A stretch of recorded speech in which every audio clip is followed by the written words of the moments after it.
Les Congo AL News, première chaîne d'info.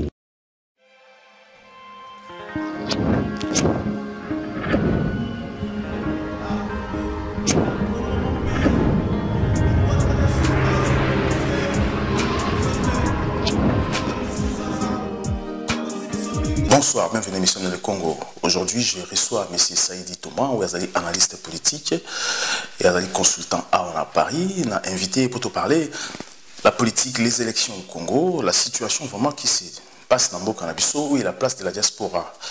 Nous allons discuter, nous allons évoquer aussi des points vraiment, les Congolais se posent des questions. M. Saïdi Thomas, bonsoir. Bonsoir, M. Andrés. Bienvenue dans l'émission Napso. Alors, on a invité yo pour te parler sur les élections. Aujourd'hui, dans la République démocratique du Congo, ils allaient prévu dans la fin de l'année. Aujourd'hui, dépôt, il y a candidat et bandit à Kinshasa, mais grande absence, il y a diaspora. Alors, vous étant qu'analyste, comment pouvez-vous expliquer cette situation? Est-ce que la diaspora est-il considéré dans le régime et à Kinshasa? Ok, merci beaucoup, monsieur le journaliste. La première des choses que je peux te dire, qui est donc la diaspora est considérée par le pouvoir de Kinshasa. Malheureusement, les gens qu'on a mis à la tête de tout un ministère pour diriger ces ministères qui sont des incompétents. C'est eux qui ne savent pas comment donner la chance aussi à nous, membres de la diaspora, pour ces élections. Donc, bangonde ba komi silelo et komi boye parce que moto batiaki na ebonga wana ya ba ministre congolais de l'étranger a okokanae makambote. Là, vous parlez du ministre Ilunga qui est ministre à diaspora. Oui. Alors, comment ça a kokate? Qu'est-ce qui fait qu'il a kokate? A kokate n'a sens nini. Mais quand la CENI a décidé de donner tout un programme en disant que les Congolais de la diaspora doivent aussi s'enrôler et participer aussi aux élections. C'est à ce moment-là qu'ils devraient quand même tenir compte de tous les préalables. Aujourd'hui, qu'on nous dise qu'il n'y a pas d'argent, c'est à ce moment-là, lui, en tant que ministre des Congolais de l'étranger, il devrait travailler sur ça. Mais il n'a pas pu le faire. Mais comme il est ministre des Congolais de la diaspora, de Gennevilliers, et il s'occupe que des gens de Gennevilliers. Mais c'est ça, il dit. Il est écrit et inscrit dans notre constitution que les Congolais de la diaspora doivent voter obligatoirement. C'est-à-dire que le régime de Kinshasa n'a pas respecté cette loi. Lorsqu'on dit que la diaspora ne vote pas parce qu'il n'y a pas d'argent, cela explique que ceux qui sont au pouvoir respecter la constitution de la société. Corneille Nanga fait juste valoir ce qui est les droits des Congolais de l'étranger. Mais lorsque vous dites que les pouvoirs en place, baza bien, ils ont des bateaux, baza bien, mais ils ont fait partie de ces régimes qui n'ont pas respecté la Constitution. Écoute, monsieur Andreas, ne tourne pas à quatre chemins comme ça en disant que non, sur le pouvoir en place, le pouvoir en place, tout ça. On parle de pouvoir en place, là, vous faites allusion au chef de l'État. Vous faites allusion au chef de l'État, mais je vous confirme que le chef de l'État, il lui-même, il a dit, en respectant la diaspora congolaise, il a donné même tout un ministère. Tout un ministère. Donc cela veut dire quoi? Le président de la République, il tient compte de la diaspora. Mais il tient compte pourquoi le président de la République, excusez-moi, pourquoi le président de la République lui-même ne fait pas suivi ou ne contrôle pas ce que fait son ministre de la diaspora, Ilunga? C'est les rapports. Quand le ministre t'amène un autre rapport, le premier ministre lui-même, on vous donne maintenant les rapports. Les choses qui devraient se faire en amont, on les fait en aval. Parce que toutes les non, avant que la CENI dise que non, nous donnons la date telle, la diaspora va s'enrôler, va faire ceci. C'est à ce moment-là, le ministre devrait voir M. Nanga en lui disant que M. Nanga, est-ce que vous avez quand même fait l'étude de faisabilité de ces enrôlements? C'est au ministre de faire donner le rapport. Mais les rapports ont été faits quand? Les rapports ont été faits, c'était trop tard. Cela veut dire que M. Ilunga n'est pas organisé. Mais ce n'est pas question d'organiser tout ça. Il ne sait pas seulement ce qu'il est en train de faire. Ce n'est pas sa place. si vous étiez ministre, qu'allez-vous faire si vous étiez ministre à sa place? Écoute, il faut faire d'abord l'étude de faisabilité, mon ami. Il faut faire l'étude de faisabilité. Et aujourd'hui, nous regrettons, parce qu'on avait vraiment cette ambition de participer à ces élections. Donc le 23 décembre, nous, on ne va pas participer à ces élections. C'est regrettable pour nous. Nous ne sommes pas, donc, nous sommes considérés par le pouvoir, mais nous ne sommes pas bien représentés dans le pouvoir. Croyez-vous que ceux qui seront élus présidents demain à Kinshasa seront aussi présidents des Congolais de l'étranger? Parce que vous êtes exclus. Mais écoute, qu'est-ce qu'on peut faire? Qu'est-ce qu'on peut faire? On va accepter ces autorités-là, mais avec beaucoup de regrets, parce qu'on n'est pas représenté. Vous êtes mal organisé aussi dans la diaspora. On ne sait pas qui contacter dans la diaspora. Peut-être que Ilunga s'est dit, on ne voit pas qui contacter dans la diaspora. Nous sommes mal organisés. Non. La diaspora congolaise est organisée, sauf qu'il y a beaucoup de groupes. Il faut rassembler. Si on a donné tout un ministère au gouvernement, c'est pour que les ministres puissent quand même pas faire un effort de regrouper tout le monde et puis en parler. Les ministres n'ont jamais même pas tenu une conférence ici, même un assemblée avec toute la diaspora. Jamais, en aucun jour. Est-il capable, Ilunga, ministre, de rassembler la diaspora? Je le croyais qu'il avait cette compétence, mais en réalité, c'était une mauvaise... Donc, j'avais une mauvaise idée de dire que non, lui peut rassembler la diaspora. Je le croyais. Qu'est-ce qui vous faisait croire qu'il était capable? Sa façon de parler, quand il était encore dans l'opposition, quand il parlait, je sentais que c'était quand même un leader, quelqu'un qui peut rassembler les gens.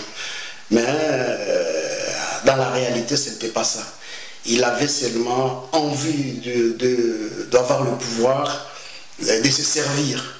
Mais qu'est-ce qui vous fait dire qu'il avait juste envie de se servir ou d'avoir ses pouvoirs? Ça se voit parce qu'il est déjà au pouvoir, on voit comment est-ce qu'il est en train de se comporter. Et quand il vient ici, il est ici à Paris, il est avec la diaspora de Gennevilliers, qui est devant toute la diaspora congolaise. Mais parce qu'on en a besoin de lui, parce que nous avons des projets, nous avons des problèmes, on va les transmettre chez le Kabila. J'ai vu son premier conseiller a lancé un message sur les réseaux sociaux en disant que celui qui veut être député à Kinshasa doit s'inscrire à la RP. Ils vous demandent tous d'être membre du RP pour devenir député. Les réseaux sociaux, ce n'est pas leur cabinet. Hein? Quand tu parles des réseaux sociaux, ça c'est pour s'amuser. Parce qu'on sait que non, quand ils écrivent dans les réseaux sociaux, c'est pour chercher des insultes seulement de nos compatriotes. Parce qu'il y a des compatriotes qui vont insulter tout ça, ça les réjouit. À ce moment-là, ils vont faire voir aux gens qui sont à Kinshasa, vous voyez, comment est-ce que les Congolais de la diaspora raisonnent. Ah non! L'échantillon intellectuel de la diaspora congolaise est ici et M. Ilunga, il n'a même pas le courage de rencontrer les intellectuels congolais. Il n'a pas le courage. Et les gens qui racontent, ils racontent qu'il est sa diaspora à lui, à Gennevilliers. Est-ce que ça vous dirait peut-être d'être ministre de la diaspora? Aujourd'hui, si on vous laissait cette place d'être ministre de la diaspora, qu'allez-vous faire en premier? La première chose d'abord, il faut d'abord faire les statistiques d'abord, savoir d'abord le nombre de Congolais de l'étranger. Parce que les Congolais aujourd'hui, on ne connaît même pas les nombres. Qui est Congolais et qui ne l'est pas? Ici dans la diaspora. Dans la diaspora, qui est Congolais et qui ne l'est pas? Parce que donc il y a une obscurité totale. C'est Ilunga encore qui amène encore l'obscurité. Je croyais que peut-être il va amener une petite lumière. Il nous amène encore l'obscurité totale. Il vous a promis sur la carte Okapi pour les Congolais qui sont d'origine, qui sont de nationalité étrangère. Il a promis beaucoup de choses. Il a facilité aussi les voitures depuis les 20 ans, de 10 ans. Oh là là, que ça, écoutez, c'est ça, les voitures. Donc pour nous, c'est le commerce. C'est ça. Il faut faire les commerces, c'est ça. Donc pour lui, en tant que ministre du Congolais de l'étranger, il nous facilite pour avoir des voitures de plus de 10 ans, c'est ça? C'est ça sa mission? Ce n'était pas ça sa mission. Qu'il réalise encore les compétences donc, sur les rapports du gouvernement. Quels sont ses objectifs à lui, les objectifs qu'il doit faire? Qu'est-ce qu'il vous a dit lorsqu'il a été nommé tant que ministre? Il vous a-t-il promis quelque chose ou il vous a montré son cahier des charges ou pas? Il nous a promis beaucoup de choses. La première des choses qu'il nous avait promis, il va d'abord ouvrir dans tous les consulats les recensements de tous les Congolais. Et nous aurions la facilité aussi d'avoir des passeports facilement. En plus, en dernière minute, il a promu une banque, il parlait d'une banque. Ce sont des choses qu'il avait promis. Elle était vraiment sérieuse. Donc, tout le monde, nous disions que non, nous avons maintenant un ministre des Congolais de l'étranger. Il va nous voir. Mais après 2 mois, 3 mois, il a disparu. Merci beaucoup, monsieur. Thomas Kipos, tu reviens juste après. Les Congo AL News, première chaîne d'info. Monsieur Saïdi, la deuxième partie de notre émission, Joseph Kabila a fait appel à toute la classe politique congolaise de se mettre sur une même table et il a essayé de lancer un mouvement qu'on appelle aujourd'hui FCC. Front commun pour les Congos. Pour les Congos. Est-ce qu'il est important que la diaspora aussi participe dans cet ensemble des politiciens congolais? Ce que je ne comprends pas, il faut d'abord lire les documents d'abord du Front commun pour le Congo, parce qu'on dit l'autorité morale, c'est le président Kabila Joseph, le président de la République. Mais comme on nous a déjà exclus par Ilunga et Nanga, ils nous ont exclus pour les élections du 23 décembre, nous suggérons au chef de l'État que nous, les Congolais de la diaspora, qu'on nous donne aussi les documents là, peut-être on peut aussi accéder, on peut aussi participer à ces fronts communs pour le Congo, c'est pour notre pays. Est-ce que avez-vous fait, c'est très compliqué, avez-vous au moins contacté directement les régimes de Kinshasa pour savoir, avoir les documents, lire c'est quoi au juste ce qui se cache derrière ces projets? Notre liaison avec le gouvernement de Kinshasa, c'est notre ministre des Congolais de l'étranger. Mais lui ne peut pas nous voir, nous ne sommes pas, on n'est pas avec lui, il est avec sa diaspora à lui, des Gennevilliers. C'est lui qu'on devrait parler avec lui des choses importantes de la République, mais malheureusement on ne parvient pas à le voir. Donc pour l'instant, c'est pas moi, par quel canal et à qui on peut s'adresser à qui? Au Premier ministre Tshibala. Mais on n'est pas des lits d'épaisse de Tshibala. Êtes-vous conscient, aujourd'hui, si on vous proposait d'être membre du FCC, vous le ferez, vous irez? J'irai sans problème. Mais avant d'y aller, je dois lire d'abord les chartes, ce qu'ils ont écrit, les fonds communs pour le Congo. Mais quels sont les objectifs de ça? Quand il fait la PARECO, parce qu'il y a des membres de la PARECO, il y a la PARECO qui se retrouve dans les fonds communs, parce que les fonds communs aujourd'hui, on dit que c'est pour faire face aux étrangers, de ne pas manipuler la République démocratique du Congo, souterrainement, tout comme politiquement et aussi économique. Mais tout Congolais qui aime son pays, il doit nécessairement y participer. Parce que nous ne voulons pas l'ingérence dans notre pays. Mais si nous nous mettons ensemble, mettez-nous ensemble. Mais comme nous sommes déjà inscrits dans les élections du 23 décembre, est-ce qu'on aura une place? Nous sommes toujours mal représentés. Pour clore cette émission, j'aimerais bien parler un peu de vous, parce qu'étant que candidat à député, chez vous à Maniema, donc Maniema, votre terre d'origine, si je comprends très bien. Alors, vous avez tenu des propos un peu tribal en accusant les Kassaïens, pour votre intérêt à vous, vous incitez la population de Maniema d'être tribal envers les Kassaïens. Croyez-vous que cela est normal pour un vrai Congolais nationaliste? Non, rien à... Non, les gens ont mal compris. Je parlais de M. Kokonyandi en disant que lui, il n'est pas natif d'Imaniema. Il n'est pas d'Imaniema. Je ne suis pas tribal. Je ne suis pas tribal de dire que non, les Kassaïens, tout ça. Non, je parle de M. Kokonyandi. C'est un Kassaïen.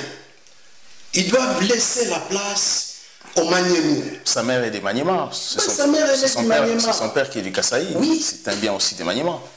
Écoute, il a fait son choix. Non. C'est un Congolais, il a fait son choix d'être au Congo. Si tu es Congolais, tu as fait ton choix, il faut respecter les natifs, il faut respecter aussi les gens. Ils ne volaient pas, allez pas pour voler.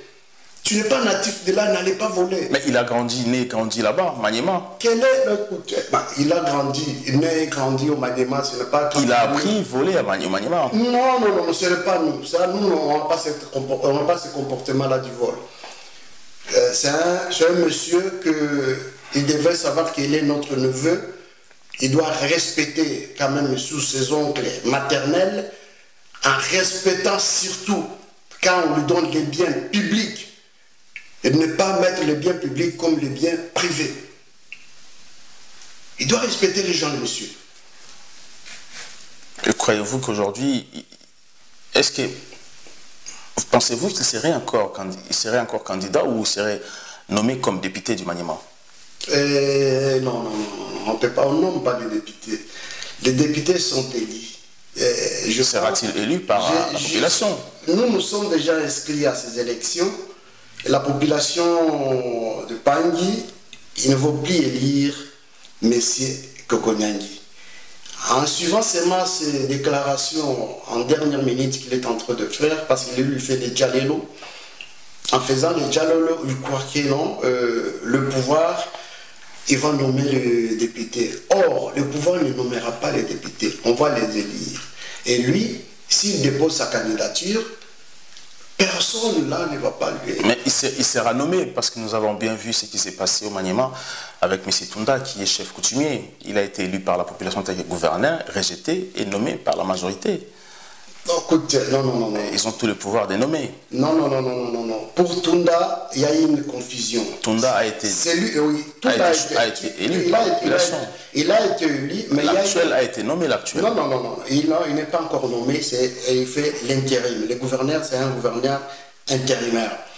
Il y a eu une confusion. Celui qui a créé cette confusion, c'est M. Kokonyangi. En disant que M. Tunda élit démocratiquement il est membre de l'ensemble de Moïse Katumbi. Oh, il a les enregistrements. Jusqu'aujourd'hui, on lui a demandé, montrez-nous ces enregistrements. Faites-nous écouter ces enregistrements. Il ne nous a jamais montré ça. Mais ce qu'il est en train de faire, il croit que non, en étant secrétaire général de la majorité adjoint, il se permet d'être porte-parole. Il prend même la place de M. Atundu. C'est là où on ne comprend même pas. Bon, tout ça, moi je comprends parce qu'il a des féticheurs dans son cabinet. Je comprends aussi. Les guides existent dans notre pays. Merci beaucoup, monsieur. Nous répondre à la question d'Abisso, mais je rappelle que prochainement, M. Saïdi, donc vous aurez aussi une émission pour parler d'autre chose. Écoute, problème des acteurs, Nazan Nangaï, Togosulula, ministre Nabiso et Congolais étranger, Ayobakena, Tozali Nakanda Makasi, Biso Bakoyo, Toligaki, Tokendepe, Topostile, Totiabeba Mikana Nabiso, mais il y a Salibiso Mbilinga, Nzambeka ka Yemogunda Koyeba, mais Biso Tokotika ete, Ti Mukolo Oyo, Tokokutana, Naye, Mukolo Mususu. Merci beaucoup, à très bientôt. Les Congo AL News, première chaîne d'info.